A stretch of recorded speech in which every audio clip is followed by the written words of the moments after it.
Las transferencias de recursos en la República Argentina, un dato realmente interesante que tiene que ver también con un dato como es la coparticipación, que siempre lo hablamos, ¿no? Para hablar de un país en forma concreta, federal, no desde el discurso.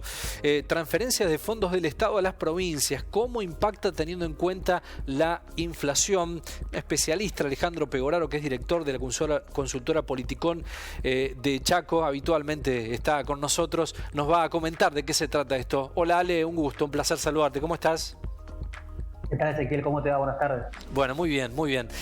Alejandro, preguntarte primero, es una obviedad, pero hay mucha gente que por ahí no lo tiene del todo claro. ¿Qué significan las transferencias de fondo del Estado a las provincias? Bueno, en un sistema federal, como lo mencionabas vos, en un país federal, la estructura impositiva que tiene la Argentina hace que haya un grueso de impuestos nacionales que recauda el Estado Nacional, pero que son originados naturalmente por las provincias, ¿no? Por ejemplo, el IVA que grava el consumo, impuesto a las ganancias que están los trabajadores y demás. Entonces, las transferencias automáticas, que está compuesta por la coparticipación y otras leyes especiales, básicamente son el conjunto de la recaudación del Estado Nacional que se distribuye luego a las provincias a partir de un porcentaje determinado para cada una de ellas que está establecido por ley. Básicamente, sobre el total que se recauda hay una porción que pasa a ser la masa coparticipable y a partir de ahí se hace la distribución correspondiente, como te decía, según los porcentajes asignados a cada provincia. ¿Cuáles son las variables de distribución, Alejandro? Bueno, la coparticipación en sí está compuesta, por ejemplo, por, como decíamos, el impuesto al IVA, lo que tiene que ver con el impuesto a las ganancias, y después hay impuestos internos, se le conoce, que puede ser, por ejemplo, el impuesto a los cigarrillos, el impuesto a ganancia presunta y otros más. Eso es un grupito de impuestos que mayormente está, la mayor masa está compuesta por IVA y por ganancias, por ser lo que más recauda el Estado Nacional. Y después tenemos otro tipo de tributos que se distribuyen a las provincias, ya no en formato de coparticipación, sino en formato de leyes especiales, se le conoce, que son, por ejemplo, el impuesto a bienes personales, el impuesto a los combustibles y el monotributo como los más destacados. Todo eso, cada uno de estos impuestos tiene, como te decía, una porción que va a la masa de distribución, otra que queda en el Tesoro Nacional, y a partir de eso, por supuesto, las provincias se hacen de recursos. Y no es menor el dato de que, salvo la Ciudad Autónoma de Buenos Aires, el resto de las provincias argentinas, la mayor parte de sus recursos están originados justamente en esta transferencia de recursos nacionales. Se dice nacionales porque son de recaudación nacional, es decir, los recauda la AFIP, por ejemplo, ¿no? Sin embargo, son recursos que se originan en el territorio y por eso la concepción es que se le devuelva a la provincia lo que la provincia generó justamente por actividad económica, por consumo, etcétera, ¿no?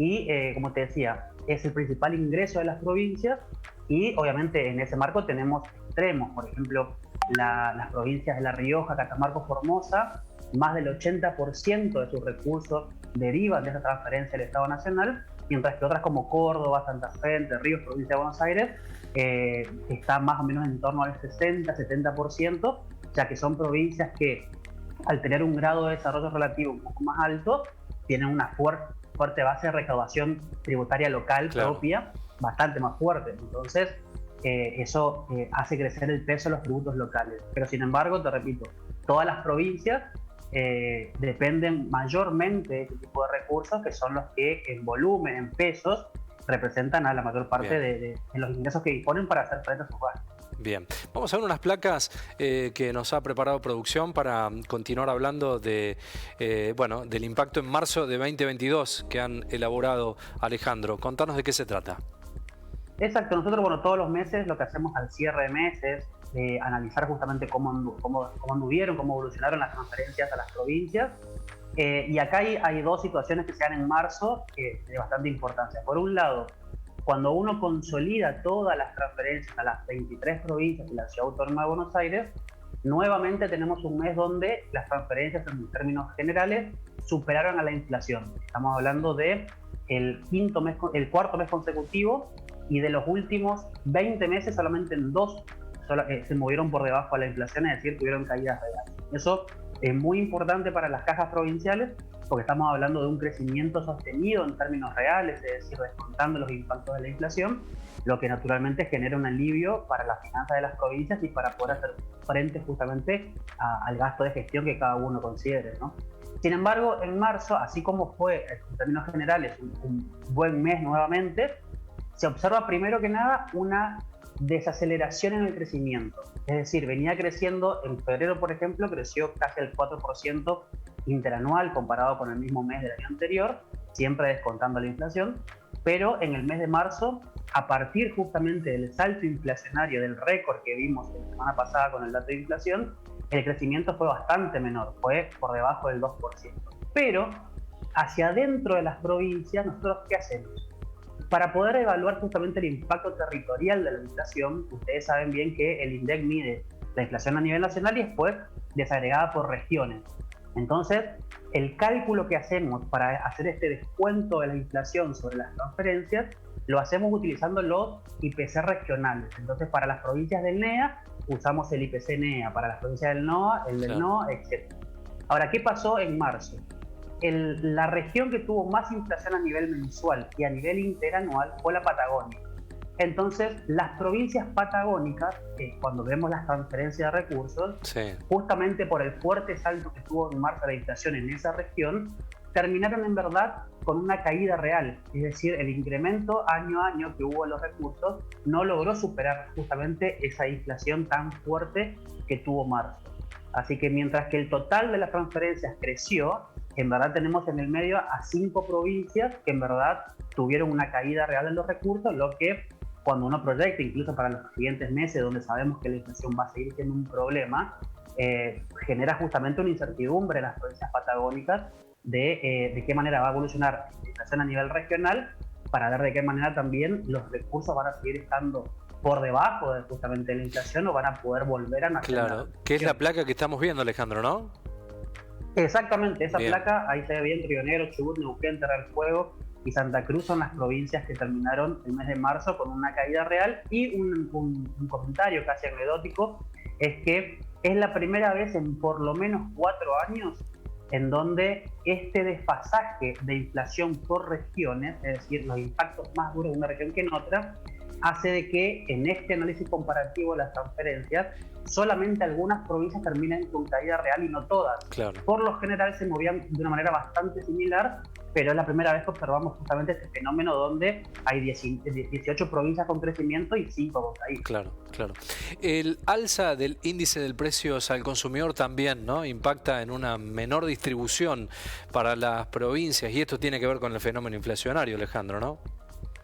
Sí, totalmente. A ver, la inflación tiene un doble protagonismo en este marco. Por un lado, a nivel nominal, la recaudación termina siendo más alta por impuestos porque los precios suben. Entonces, si yo, por ejemplo, el mes pasado recaudé, vamos a suponer, ¿no?, 100 pesos en IVA, seguramente este mes voy a recaudar 120, 110, porque subió el precio del producto. Claro. Entonces también crece lo que uno paga por IVA. Ahora bien, cuando la inflación es mucho más fuerte que los efectos recaudatorios, porque justamente a mayor precio podría haber menor consumo, entonces genera justamente como una situación perjudicial y el consumo se retrae, por un lado, y después todas otras variables que están vinculadas también a impuestos, que quizás no son vinculadas al consumo directo de productos básicos, sino, por ejemplo, al impuesto a los combustibles, supongamos, también ese impuesto se recauda menos porque hay menor consumo de combustible, por ejemplo. Entonces, un escenario inflacionario que es alto perjudica al consumo y naturalmente perjudica la recaudación, no solamente nacional, que es la más importante por volumen, pero también en las provincias. Supongamos que un supermercado termine vendiendo menos justamente por una fuerte disparada de precios, entonces ese supermercado va a pagar menos de IVA porque tuvo menor consumo y también menos de ingreso bruto, y eso impacta directamente en los impuestos provinciales, donde ingresos brutos es el principal tributo que recaudan las provincias, cerca de un promedio del 70% de la recaudación provincial. Entonces, todo este conjunto, que se suma justamente también a salarios que están caminando bastante más lento que la inflación y demás, hace un combo que repercute no solamente, como ya hablábamos, ¿no?, en el consumo, que es lo que decíamos todos los días, sino también en la posibilidad de que las provincias se hagan de recursos para poder afrontar su desafío de gestión, y es algo que no se veía hasta hace un tiempito. Pensemos que las provincias están teniendo más o menos en promedio, cuando sumamos a los impuestos locales, un promedio de 18 meses consecutivos ganándole a la inflación. Y ahora eso está un poco en duda y también, por supuesto, que genera una incertidumbre para los gobernadores. Claro, con este panorama que no es del todo alentador, tampoco las que tienen algún número positivo pueden relajarse, ¿no? Porque hay un contexto anual que hay que empezar a mirarlo con lupa, ¿no? Continuamente, mes a mes. Totalmente. Pensemos que las expectativas de inflación, según el último relevamiento del Banco Central, ya están ubicadas al 60% para fin de año. Ningún gobierno estimó un presupuesto, ningún gobierno provincial, estimó un presupuesto con incremento de recursos en ese nivel.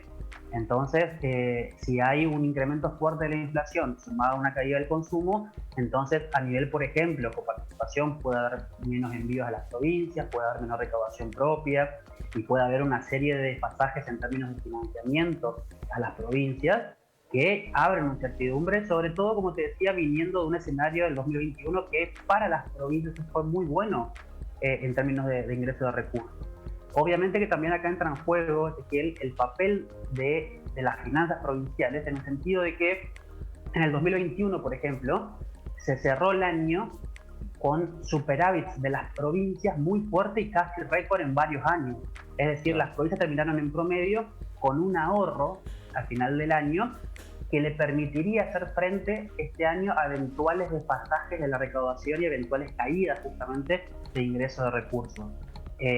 Obviamente los gobernadores dicen que con ese ahorro del año pasado pueden invertir más en obra, por ejemplo. Entonces hay un desafío de priorizar el gasto ante un escenario de incertidumbre respecto a la recaudación, pero el escenario para las provincias no es malo, pero sí genera, de alguna manera, con estos últimos datos de marzo, que fueron realmente catastróficos en términos de inflación, genera la incertidumbre de quizás la moneda que tengo hoy, vamos a guardarla o vamos a asignarla a otra cosa porque no sabemos cómo llegamos al fin de semestre. Totalmente. Alejandro, lo siguen en redes, ¿no? Como @politicón_chaco. Así es, politicón_chaco, Twitter e Instagram. Bueno, ahí actualizamos los reportes que vamos generando semana a semana y bueno, está a libre disposición de quien quiera verlos ahí o en nuestra página web que es politiconchaco.com. Gracias, Alejandro, como siempre, por el tiempo, muy amable. Muchas gracias a ustedes. Saludos.